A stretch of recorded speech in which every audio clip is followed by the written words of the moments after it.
아세요? 혹시 10손가락 깨물어 안 아픈 손가락 없다는 말 들어보셨나요? 보통 자식들 사랑을 말할 때 그런 말을 하죠. 그런데 저희 시모는 그렇지 않았어요. 아무리 물고 뜯어도 안 아픈 손가락이 딱 하나 있었어요. 바로 우리 막내 도련님요. 남편과 나이 차가 있는 막내 도련님은 시모의 사랑을 듬뿍 받아 아주 생각 없는 아나무인의 갯사가지 같은 사람으로 자랐어요. 그리고 본인이랑 똑 닮은 여자랑 결혼했죠. 그게 바로 제 동서예요.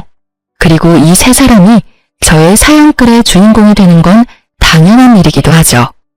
저와 남편은 이 세 사람에게 무척 많이 시달렸거든요. 제 남편은 속이 깊은 사람이었어요. 연애 초반에는 참 지루하고 무슨 생각을 하는지 모르는 남자다 싶었는데 점점 사람을 알고 나니 속이 깊고 진중한 사람이더군요. 그리고 절대 경거망동하는 사람도 아니었고요. 남편과 결혼을 결심한 건 시부의 영향도 있었어요. 처음 시부모님이 될 분들과 마주했을 때 시부가 제게 엄청 잘해줬어요. 상냥하고 친절한 성품에 넉넉한 인심까지. 정말 남편도 남편이었지만 시부의 모습에 이 집에 시집가면 크게 고생할 일은 없겠다고 생각했죠. 그렇지만 세상의 모든 게 제 뜻대로만 되는 건 아니더라고요. 시부가 괜찮은 만큼 시모가 굉장히 까다로운 사람이었어요. 시부가 왜 시모와 결혼을 했는지 의아할 정도로 두 분은 정반대의 사람이었어요. 옛날 일이니 중매나 선보고 결혼했을 수도 있겠지만 아무리 봐도 시모는 성격이 급하고 사람을 험하게 다루는 면이 있었거든요. 게다가 아까도 이야기했듯이 막내 도련님에게 유독 약해서 매번 그 도련님에게만 돈을 퍼다 주는 거예요. 차라리 남편과 도련님이 친형제가 아니었다면 이해가 갈 만큼 맞이인 남편과 막내 도련님의 차원은 명백하게 달랐어요. 그렇다고 막내 도련님이 애교 있는 성품이라는 건 아니었어요. 그랬다면 귀엽기라도 했겠지만 이건 뭐 소황제처럼 오냐오냐 사랑받고 자란 티가 너무 심하게 나는 싸가지 없는 놈이었거든요.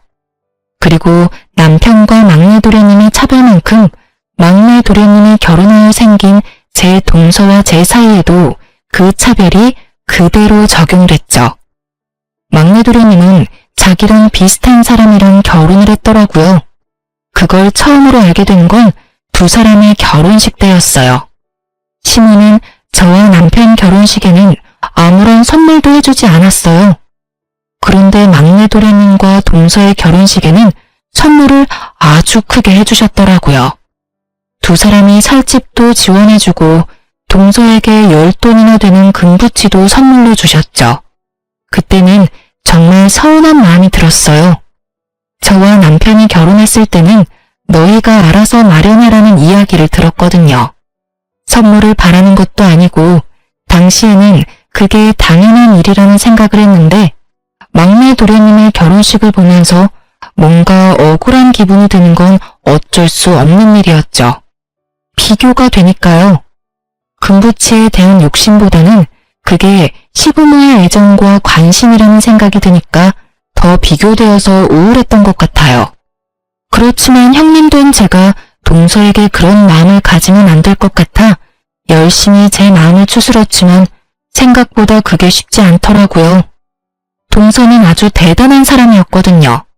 시모를 어떻게 구워 샀는지는 모르겠지만 매번 시모에게서 돈을 받아가는 솜씨가 대단했어요.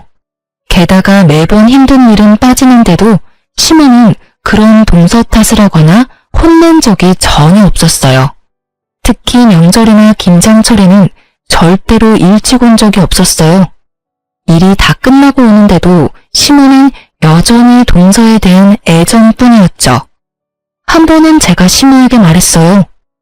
어머님, 동서가 항상 늦는 것 같은데 이번에는 시간을 좀 늦추는 게 어떨까요?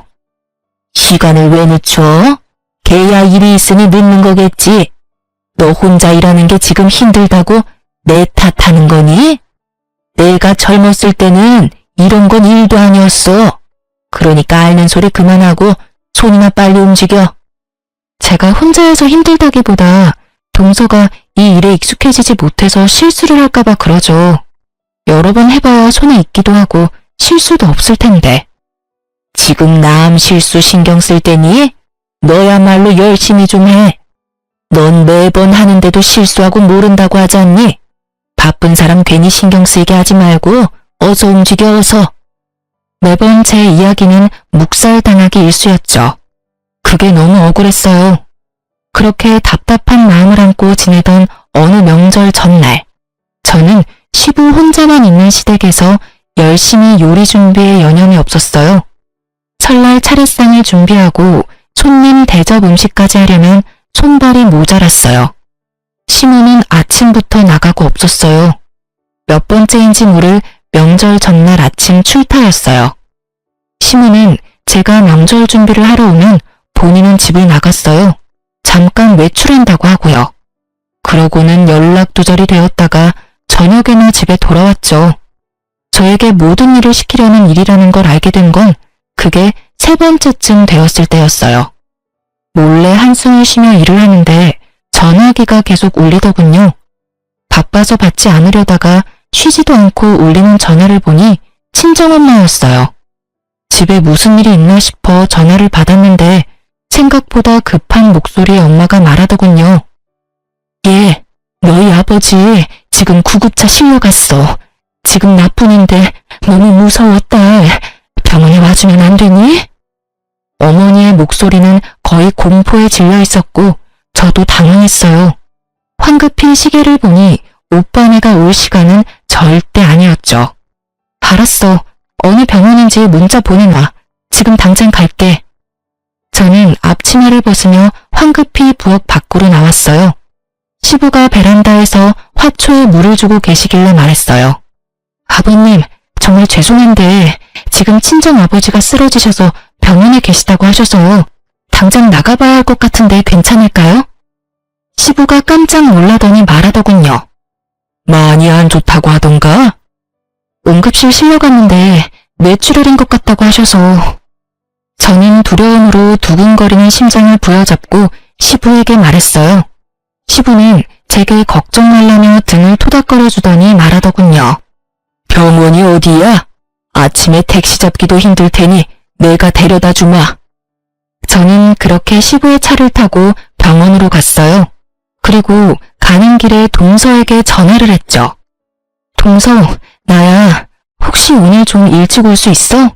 친정 아버지가 쓰러지셔서 병원에 입원해 계시는데 지금 가봐야 하거든. 그런데 지금 시댁에 어머님도 안 계셔서 동서가 좀 봐줘야 할 것 같은데. 제가 그렇게 말하자 수화기 너머로 한숨을 쉬는 소리가 들리더니 동서가 말하더군요. 네, 알았어요. 제가 가서 볼게요. 고마워 동서. 시댁 현관문 도어락 비밀번호는 알지? 내가 장은 다 봐놨고 밑준비하다가 나왔으니까 그렇게 양이 많지는 않을 거야. 오늘만 좀 부탁해. 솔직히 이렇게 말하는 것도 지금 생각하면 웃긴 일이었지만 그때는 저도 참 순진했었죠. 한 번도 명절 준비를 하러 오지 않은 사람한테 부탁을 하다니. 화를 내고 왜 안 오냐고 성질을 내도 모자랄 텐데 그치만 그때 저는 바보같이 참고만 있었어요. 동서에게 다짐을 받고 전화를 끊은 저는 시부와 함께 병원으로 들어섰어요. 아버지는 응급 CT를 찍고 수술을 기다리고 있는 중이었고 어머니는 응급실 의사에게 아버지의 상태에 대해 들었더군요. 아버지 상태는 정말 좋지 않아 보였어요. 거의 의식도 없는 상태였고 어머니가 왜 무서워했는지 알 것 같더라고요. 시부는 옆에서 저와 친정 어머니를 보다가 밖으로 나가시더라고요. 정신이 없어서 배웅도 못 해드렸는데 다시 돌아오셨죠. 그리고는 저를 몰래 부르더라고요. 갔더니 시부 손에는 현금 다발이 들려 있었어요. 그걸 제 손에 들려주면서 그러더군요. 병원비 걱정되지? 얼마 전에 사돈 총각 결혼한다고 돈 많이 들었을 텐데 사돈한테는 내 이야기 하지 말고 네가 모은 돈이라고 하고 드려. 그렇잖아도 큰일 치러서 정신도 없으실 텐데 바깥 어른도 저렇게 되셔서 마음이 많이 힘드실 거야. 제가 흘려가며 했던 말을 귀에 담아두신 시부의 모습에 저는 눈물이 절로 나더라고요. 그 삭막한 시댁에도 내 편이 있구나 싶어서요. 게다가 정말로 저희 집에는 돈이 없었거든요. 아버지는 토목업 종사자로 넣어둔 보험도 많지 않고 제한적이었거든요.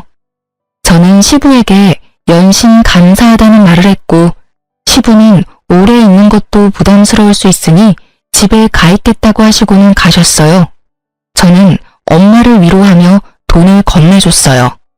그렇게 아버지 수술도 끝났고 오빠네가 올 때까지 기다렸죠. 그런데 오빠네도 좀 늦더군요. 저녁 시간대쯤 되자 시무에게서 전화가 왔어요.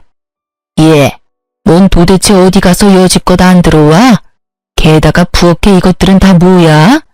너 준비도 안 해놓고 놀고 있으면 어떡해? 혹시 동서는 안 했나요?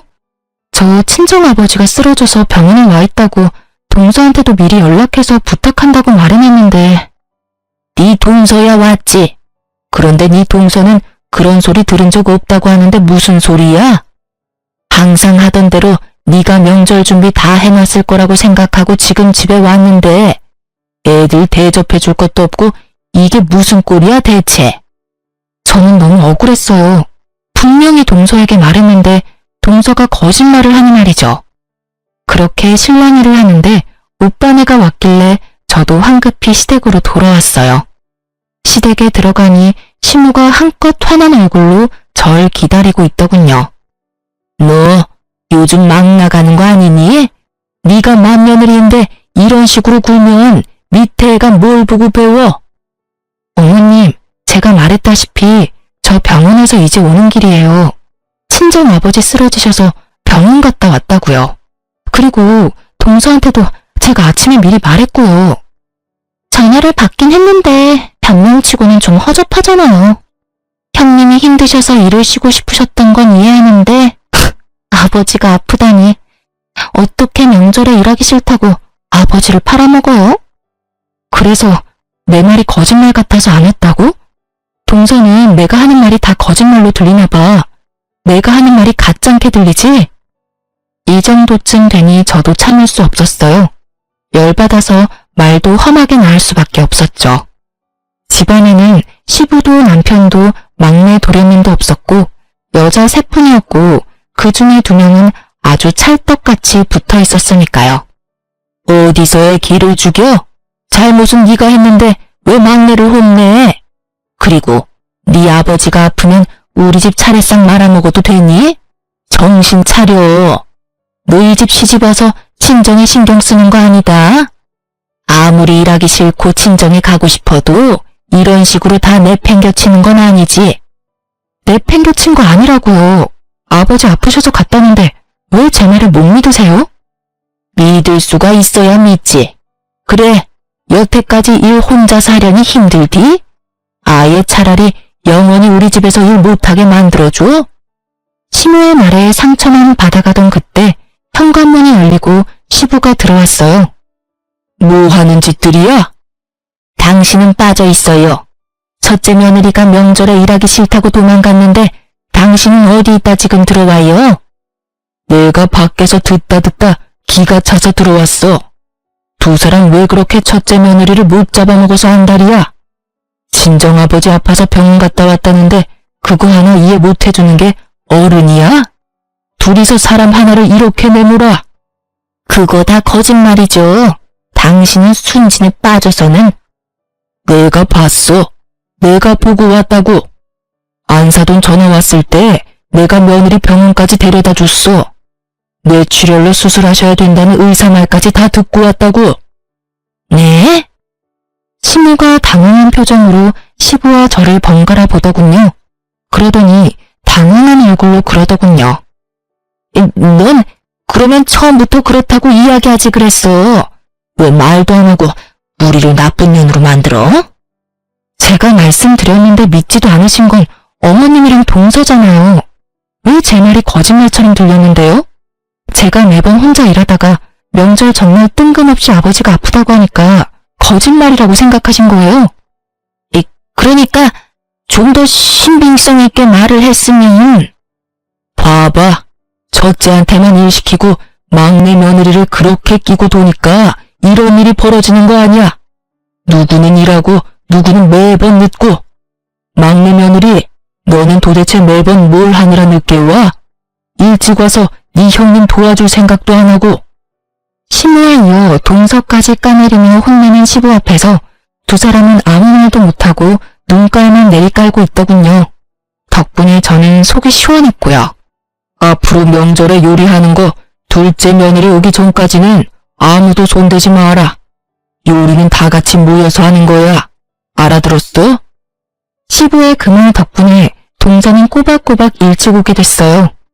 하지만 여전히 요령 피우며 일을 적게 하는 동서였어요. 그래도 아예 없을 때랑은 다르니 저도 시모 몰래 동서에게 일 많이 시켰어요.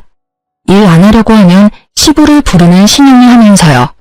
시부가 어려웠는지 아니면 혼나서 껄끄러웠는지 동서는 그런 제 모습에 적당히 일을 했어요. 다행이라고 생각했어요. 그래도 이 시댁에 제 생각해주는 사람이 있다는 게 마음이 든든했거든요. 남편도 시부의 행동에 고마워했어요. 매번 제가 시모와 동서와 사이가 좋지 않아서 그 사이에서 남편이 고생을 많이 했거든요. 시부 덕분에 정리가 되어버리니 남편이 나설 일도 없게 된 거죠. 솔직히 남편도 시모를 어려워했어요.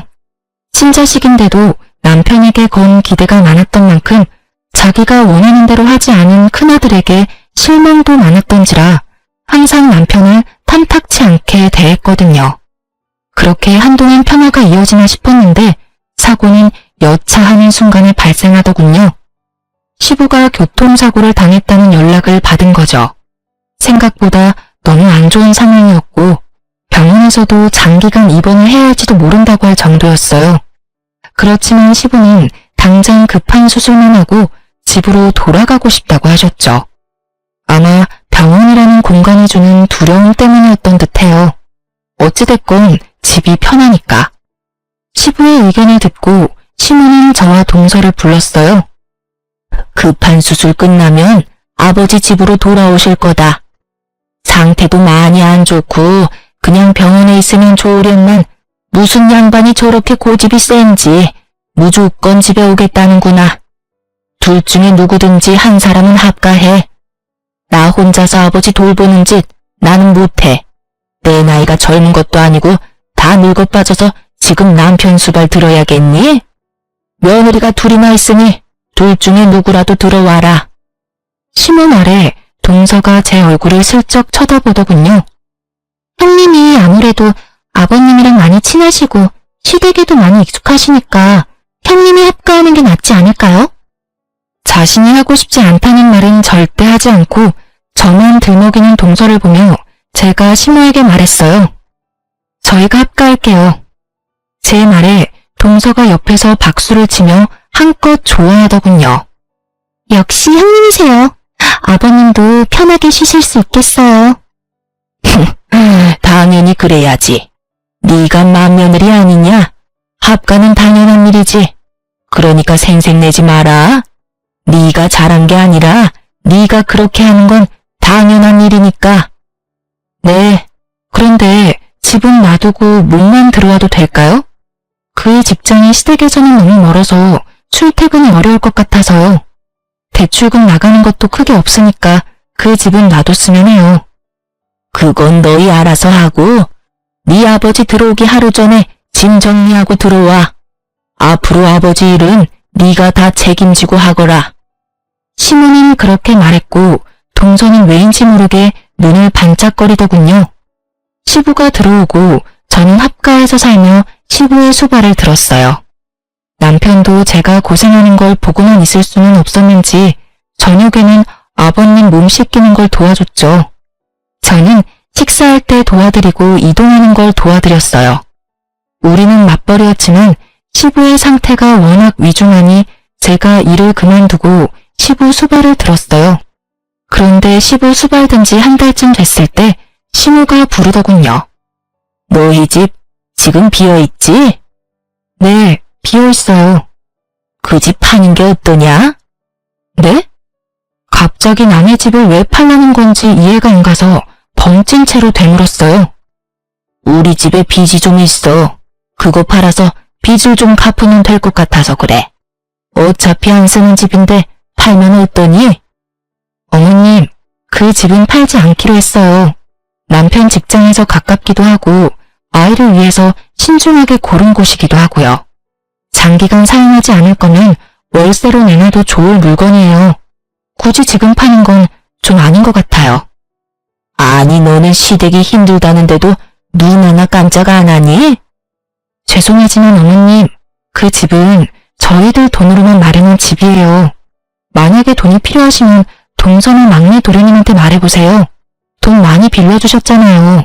아파트도 어머님 돈으로 해주셨고. 막내 도련님이랑 동서도 그간 돈 좀 벌었을 테니까 본인 돈으로 집을 사던지 어머님이 해주신 돈으로 산 아파트 담보대출이라도 받아서 얼마 정도 어머님한테 돌려주던지 하라고 하면 될 것 같네요. 지금 나더러 줬다가 뺏으라는 거야? 그렇게 파렴치한 사람을 만들고 싶니? 줬다가 뺏는 건 당연한 거죠. 주지도 않았는데 뺏는 건 말강도잖아요. 제 말에 시모 얼굴이 확 굳어버리더군요. 하긴 기분이 좋지는 않을 테죠. 날강도라는 말을 들으면 누가 기분 좋겠어요. 그치만 어쩌겠어요. 저게 사실이었잖아요. 저희한테 준 것도 없는데 달라니 말도 안 되는 이야기죠. 제 말에 시모가 울그락불그락하며 소리치더군요. 너 시어머니한테 그게 무슨 말버릇이야? 어떻게 저런 말을 서슴없이? 어머님이 잊으신 것 같아서 말씀드려봤어요. 솔직히 동서랑 막내 도련님한테 다 퍼주실 때는 좀 억울한 기분이 들기도 했는데 지금에 보니 지원받지 않았던 게 다행이라는 생각이 들어요. 저희가 돈이라도 받았어 봐요. 있는 돈 없는 돈 다 달라고 하셨을지도 모르죠. 지금도 그렇고요. 합가하긴 했지만 살림은 저희 돈으로 다 꾸리고 있잖아요. 아버님 가게에서 번 돈은 어머님이 다 쓰시고 있으니까요. 그런데도 저희한테 돈 달라고 하시는 거면 실수하신 거죠. 저희는 드릴 돈이 없으니까 동서한테 잘 말해보세요. 그만큼 얻어간 게 많은데 설마 아무것도 안 주진 않겠죠. 결국 뼈있는 제 말에 아무 말도 못한 시모가 씩씩거리며 밖으로 나가더군요. 시모의 모습을 보며 아파트 팔아서 돈 마련하려던 사람이 시모가 아니라 동서였다는 걸 눈치챘어요. 어머님은 그런 머리가 없거든요. 잔머리 굴리는 건 동서가 전문이었으니까요. 그리고 얼마 안가 시모는 시부가 잘 만들어놓은 가게 말아먹고 폐업까지 하게 만들었어요. 당연한 수순이죠. 사람을 험하게 쓰고 귀한 줄 모르는 시모 밑에 있을 사람이 누가 있겠어요? 결국 가장 중요한 요리하는 사람마저 나가버리니 장사가 잘 될 리가 없죠. 게다가 시모 밑에서 시모가 꽁쳐놓은 돈을 다 뜯어먹은 동서는 여전히 기생충처럼 시모를 뜯어먹고 있었고요. 시모도 참 한결같은 것이 동서가 매번 돈을 달라면 달라는 대로 주더군요. 저야 이제는 상관없는 일이라 신경도 쓰지 않았지만요. 그 즈음에는 시부도 장사가 망한 걸 알고는 삶의 의지를 잃은 건지 그냥 몸이 좋지 않았던 건지 합병증으로 사망하게 됐어요.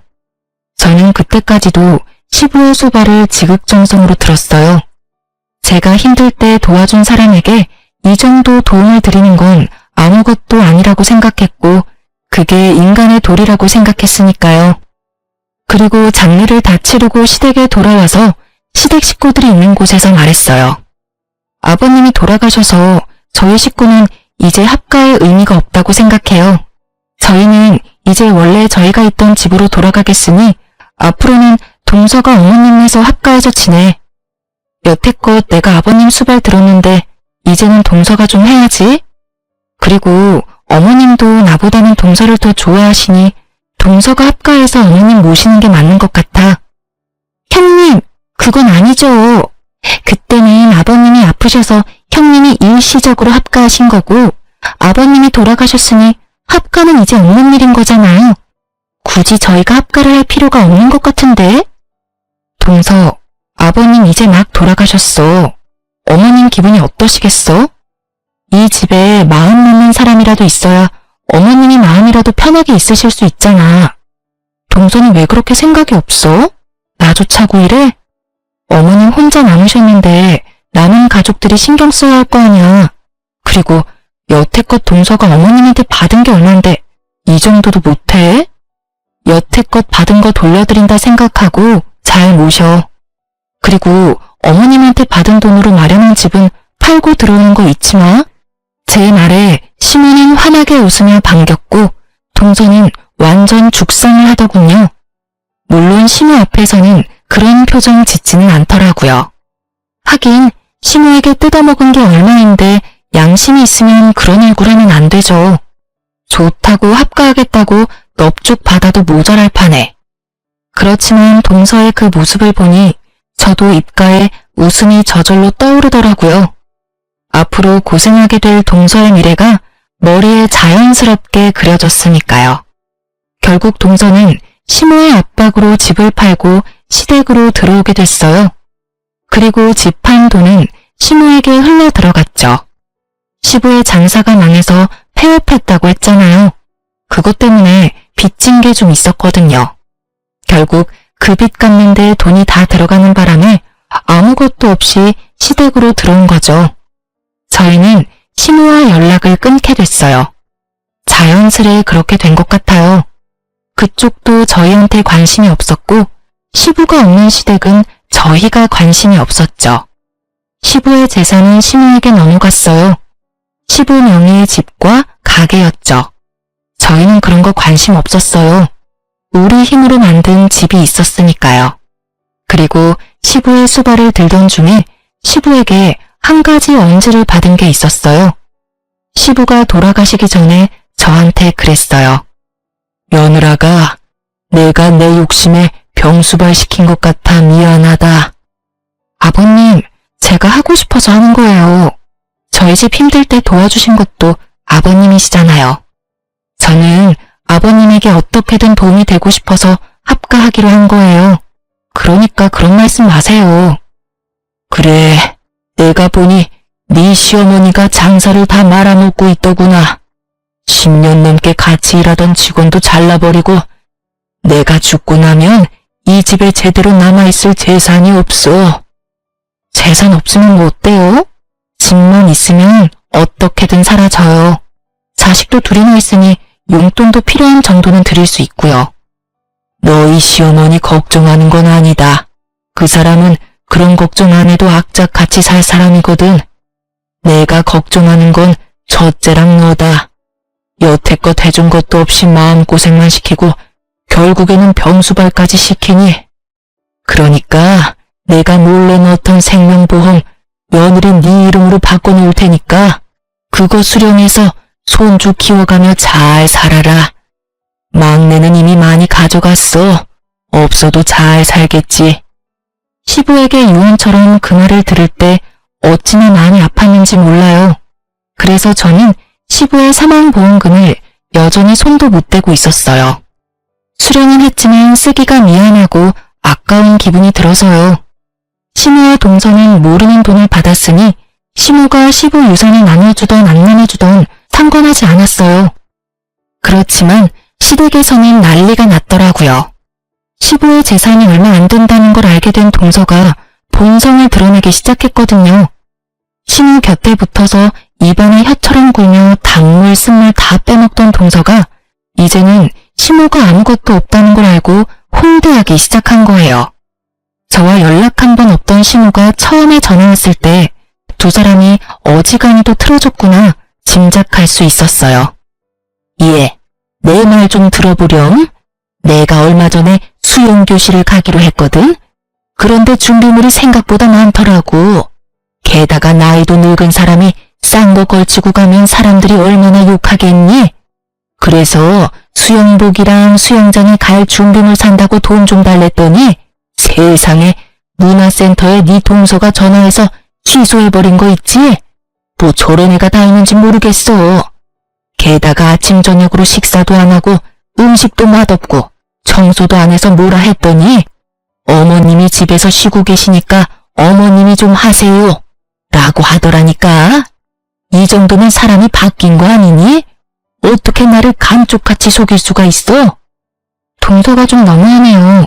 어머님이 동서한테 얼마나 잘해주셨는데 가방도 사주고 집안일도 안 할 수 있도록 빼주고 집도 사줬는데 말이죠. 혹시 돈 빌려주실 때 차용증 받은 건 없으시죠?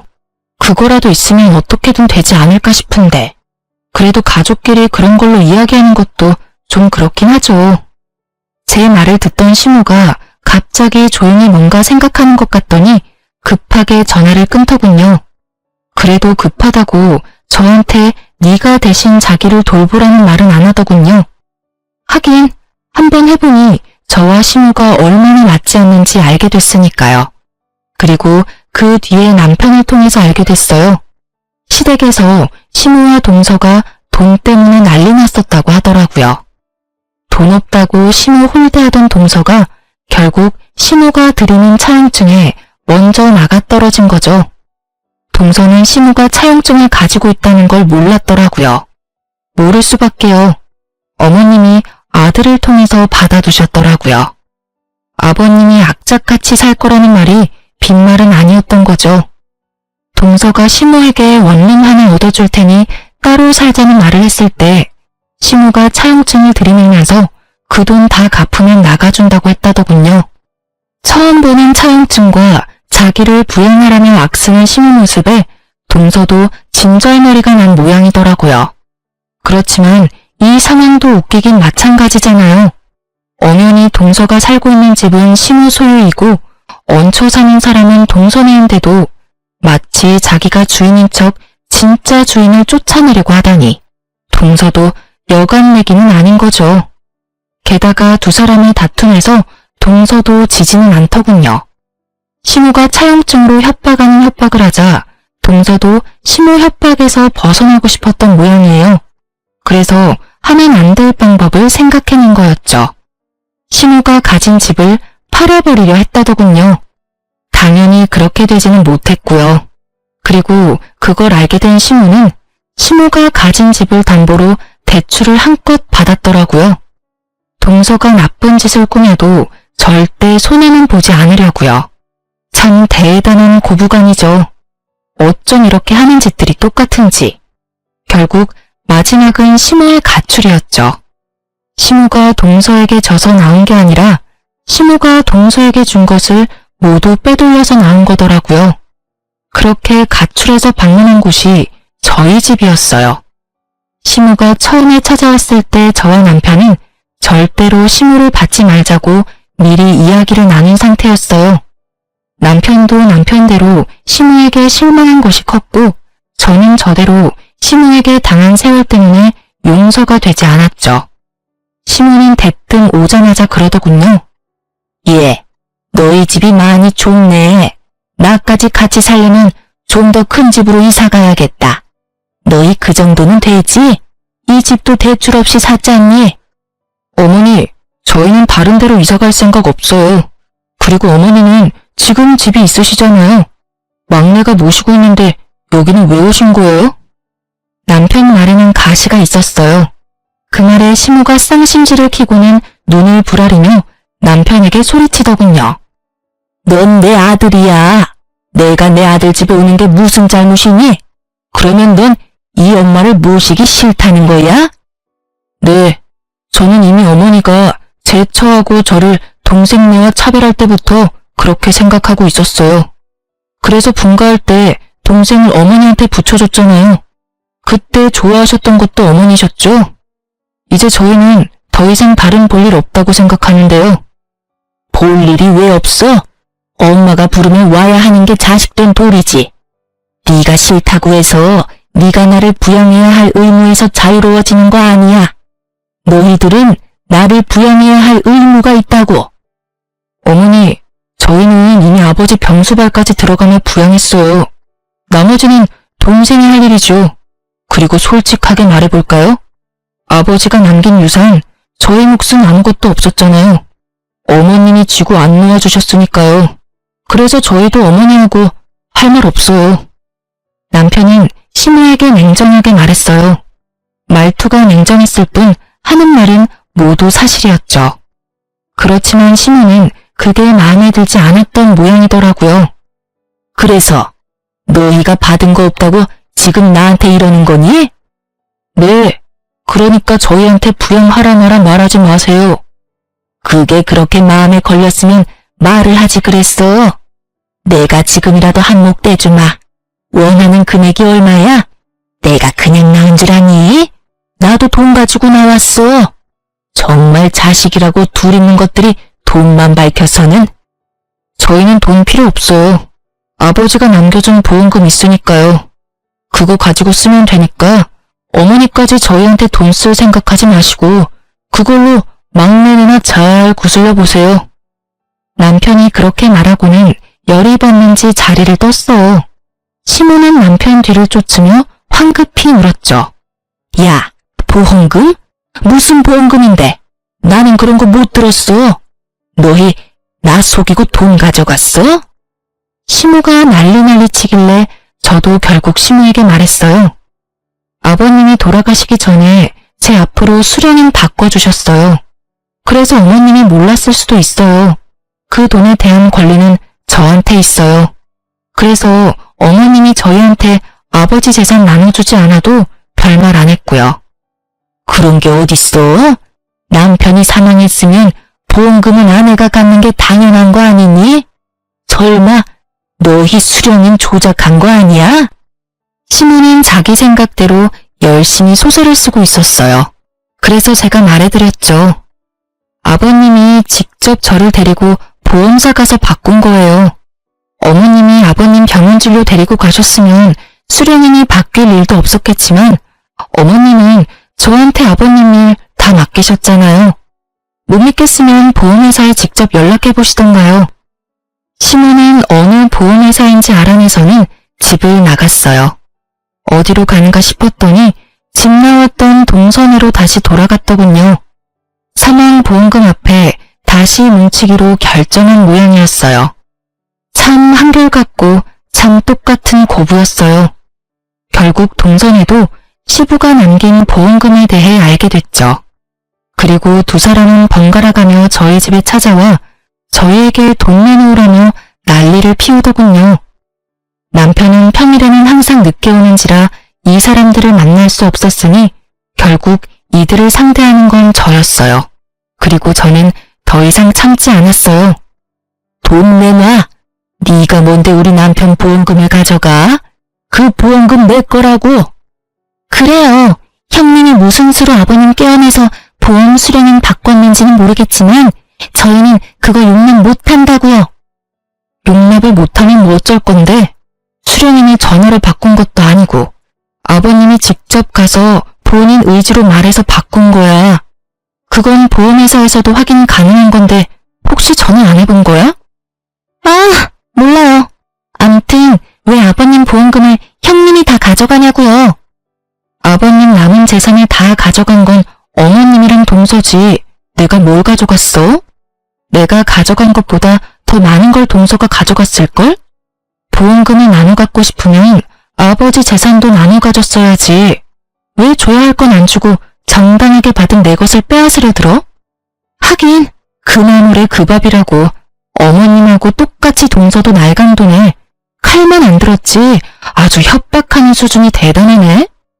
뭐라고요? 말 다 했어요? 그리고 재산 나눌 것도 없었어.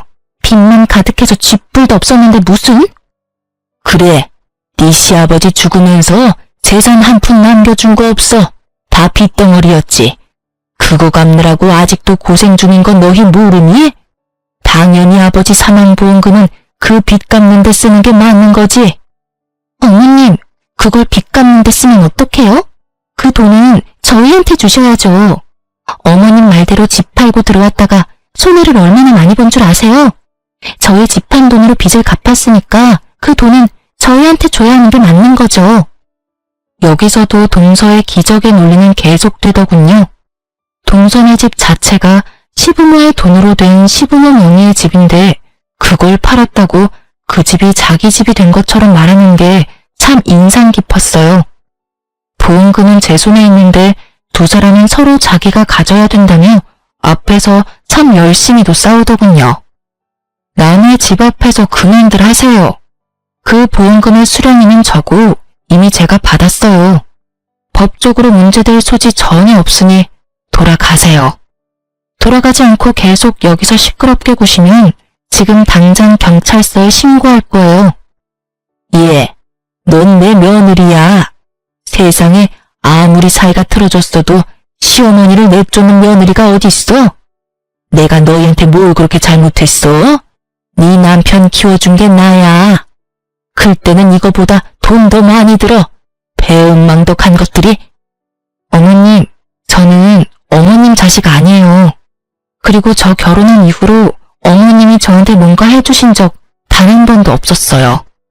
그럴 때는 모두 아버님이 해결해 주셨죠. 그러니까 제가 은혜를 갚을 사람도 아버님이고요. 어머님은 제가 아니라 동서에게 많이 베풀었잖아요. 저한테는 한 번도 사준 적 없던 값비싼 물건의 용돈들, 게다가 손에 물에만 묻히지 않게 고이고이 지켜준 거 생각하면 제가 아니라 동서한테 돈을 달라고 하는 게 맞지 않나요?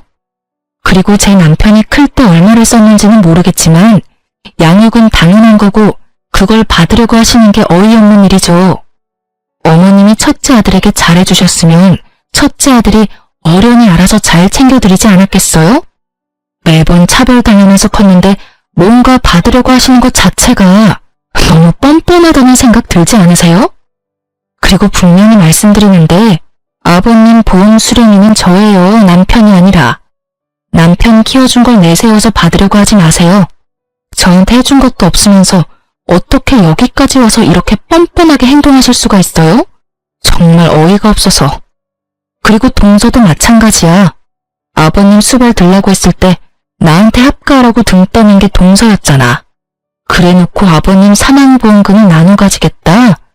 아버님 아플 때 집에 한 번도 들린 적 없는 주제에 염치가 없는 것도 정도껏이야 상대를 하든 말든 하지. 그리고 동서가 어머님한테 야금야금 받아먹은 돈이 사망보험금보다 훨씬 많으니까 이것까지 넘보지 마. 그러다 탈락. 그렇게 저는 두 사람을 억지로 돌려보냈어요. 둘이 딱 붙어서 저를 따돌리고 좋은 거 나눠 잡수신 분들이 이제 와서 저더러 돈 달라며 달려들어봤자 늦은 거죠. 모르는 사람이 봤으면 제가 돈이라도 빌려온 거라고 착각할 정도였다니까요. 이 일에 대해 알게 된 남편은 막내 도련님에게 크게 화를 냈고 결국 시무와 동서는 더 이상 저희 집에 찾아오지 않았어요.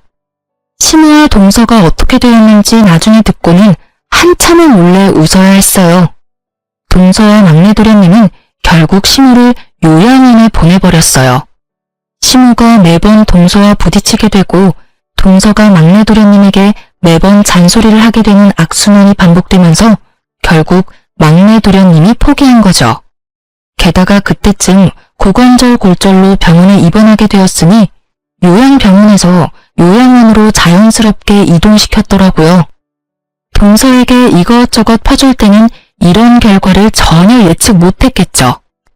그리고 동서는 시무를 내보내고 아주 잠깐 자유를 만끽한 듯 하더라고요. 지금은 누구보다 바쁘게 지내고 있고요. 동서와 막내 도련님이 자기를 요양원에 집어넣을 거라고 예상한 시무가 막내 도련님 카드로 돈을 한껏 빌렸더라고요. 그뿐이면 다행이죠.